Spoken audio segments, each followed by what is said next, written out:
Hello guys, আজকে আমি বলতে চলেছি যে আমার ইন্ডিয়াতে কেন এত এলপিজি গ্যাসের প্রবলেম হয়েছে। আসুন জানা যাক। হরমুজ প্রণালী সংকটের কারণে এলপিজির সরবরাহ ব্যাহত হওয়ার এবং বেশ কিছু জাহাজ আটকে থাকায় ভারতে এলপিজির অভাব দেখা দিয়েছে। ইরান, আমেরিকা, ইসরায়েল দ্বন্দ্বের জোরে হরমুজ প্রণালী দিয়ে জাহাজ চলাচল বন্ধ হয়েছে। তো গাইস, আপনারা যদি আমার ভিডিওটি ইউটিউব থেকে দেখে থাকেন তাহলে ইউটিউব চ্যানেলটি সাবস্ক্রাইব করে পাশে থাকার বেল আইকনটি ক্লিক করে দিবেন। আর যদি ফেসবুক থেকে দেখেন তাহলে একটা ফলো করবেন, লাইক করবেন আর কমেন্ট করে জানাবেন যে আমার ভিডিওটি কেমন হয়েছে। ভারতের এলপিজির আমদানি প্রধান পথ।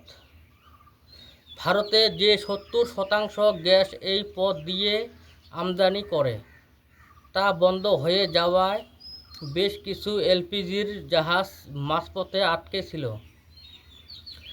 ভারত বিভিন্ন বিকল্প পথ ব্যবহার করে তেল গ্যাস আনার চেষ্টা করলেও এই সাময়িক বাধার কারণে অনেক জায়গায় এলপিজির সরবরাহ ধীর গতিতে হচ্ছে।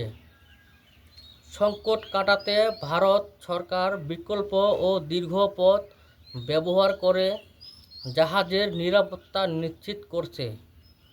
কিছু জাহাজ হরমুজ পেরিয়ে কন্ডোলা বন্দরে ভিড়েছে, যা সরবরাহ স্বাভাবিক করতে সাহায্য করছে।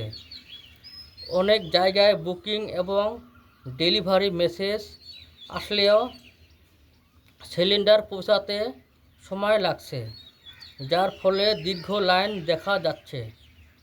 পরিস্থিতি ধীরে ধীরে স্বাভাবিক হওয়ার পথে থাকলেও পশ্চিম এশিয়ার উত্তেজনার কারণে সাময়িক এই ঘাটতিটি তৈরি হয়েছে। তো গাইস, হরমুজ প্রণালীতে ইসরায়েল একবার আক্রমণ করে। আক্রমণের ফলে বেশ কয়েকটি জাহাজ ধ্বংস হয়ে যায়। তার জন্য ইরানের সরকার হরমুজ প্রণালী বন্ধ করে দিয়েছে। এই জন্য বন্ধ করে দিয়েছে, খোলা থাকলে জাহাজ তো আসবে, জাহাজ চলাচল করবে।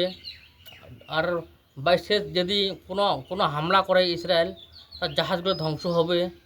তার জন্য হরমুজ প্রণালী বন্ধ করে দিয়েছে। আর আমাদের ইন্ডিয়াতে এলপিজি গ্যাসের প্রবলেম হয়েছে। তো গ্যাস, এতক্ষণ আমার ভিডিও দেখার জন্য অসংখ্য ধন্যবাদ।